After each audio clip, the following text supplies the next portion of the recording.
In this video, we will learn how to get the subnet ID from an IP address and its subnet mask. To learn, we will determine the subnet ID of 10.0.20.23 with a subnet mask of 255.255.240.0. Start by determining the interesting octet.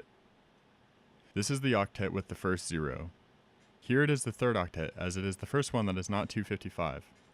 Subtract this octet from 256 to get the value that this octet will increment by. Here it is 16. Now that we have the number that we will increment the octet by, we will list the possible subnets. We will start at 0 in the third octet and increase it until we would go above 255. After you have your subnets listed, you will compare your IP address to the list and determine where it fits. In this case, it is greater than 10.0.16.0 and less than 10.0.32.0, so it would fall within the 10.0.16.0 subnet.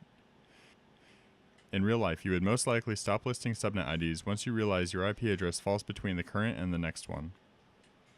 Now that we have covered how, I encourage you to pause the video and try to get the subnet IDs for the listed IP addresses. The answers are in this video's description. Thank you for watching, and I hope you enjoyed this episode of the Wilson Minute. If you did, make sure to like, subscribe, comment, and watch the next and previous episodes in this series if you haven't already. Now get out there and apply your newfound knowledge.